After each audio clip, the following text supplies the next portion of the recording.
to do work. Everything in the universe involves the use or transfer of energy. This is a picture of the first telescope invented by Galileo in 1610. Telescopes use light and glass lenses to magnify objects.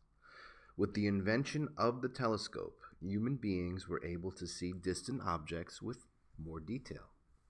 Galileo famously used this telescope to look at the night sky, and in looking at the night sky, he viewed objects such as the moon and noted phases of planets such as Venus.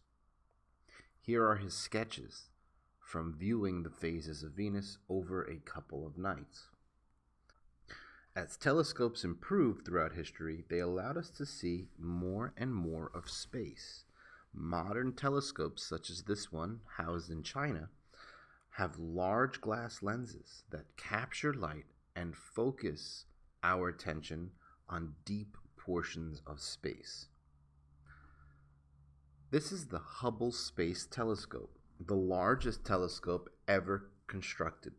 It orbits the Earth and uses large glass lenses to look deep into space. The deeper we look into space, the further back in time we see. This is because light takes time to travel to Earth, and its speed is measurable. When we look through the Hubble Space Telescope, we are actually seeing light that hasn't reached Earth yet, and therefore we're able to see further back in time. So the job of a telescope is to collect light, and light is a form of electromagnetic energy. With the use of the telescope, we've been able to calculate the age of the universe. Before we go into the details about the origins of our universe, let's first talk about electromagnetic energy. What is it?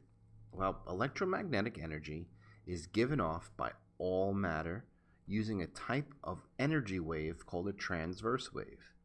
Electromagnetic energy waves have no moving particles, and even more importantly, they don't need a medium to travel. This is a transverse wave. A transverse wave moves at right angles from its source and is categorized using really two features. The first one is called the wavelength. This is the wavelength. From that red dot to the next red dot is one wavelength, which is the length between two crests. Another characteristic of transverse waves are frequency. And frequency is how many waves pass by, or how many wavelengths pass by in a certain amount of time. When you tune your radio to Z100 or 103.5, that's a frequency that you're tuning your radio to pick up.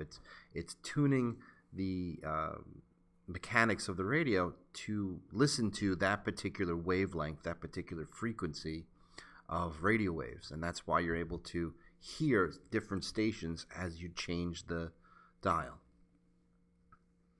The shorter the wavelength, that usually results in a higher frequency because you're able to pass waves by more quickly. Whereas the longer the wavelength, the lower the frequency. So it's this indirect relationship. On page 14 of our Earth Science reference table, there's this chart. This shows the different types of electromagnetic energy in our universe.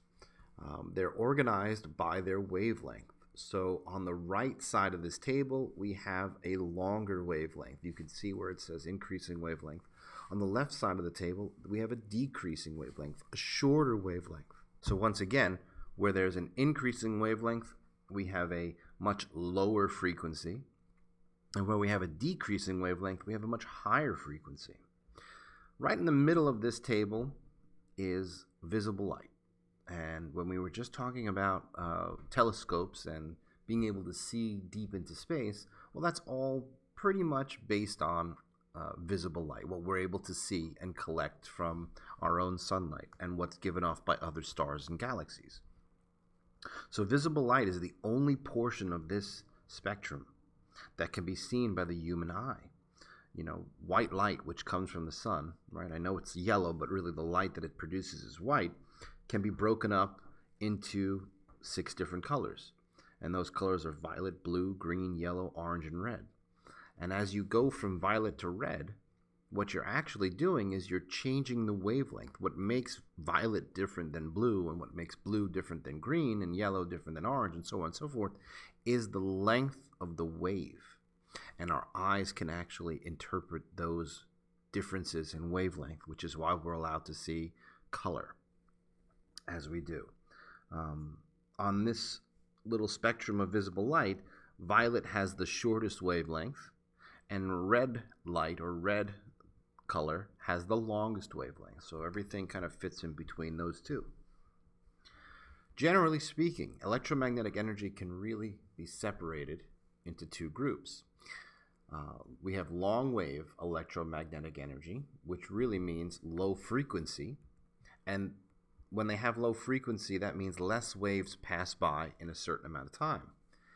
And therefore they carry less energy, because you're not delivering a lot of energy quickly. It's taking a long time to get waves to their source or to their destination. And therefore, they're generally not harmful to our cells. So, like radio waves, for example, that we use for Wi-Fi signals and for radios are right now bouncing all around our house and our homes, and they're generally not harmful to ourselves, especially not in large doses. I mean, depending on your proximity to the source, they're not going to damage healthy cells, so they're pretty safe. But the other type of energy wave, which are short wave, now you have a much higher frequency, so you have more waves passing by or getting to a source in a shorter amount of time, and therefore they're going to carry more energy as a result.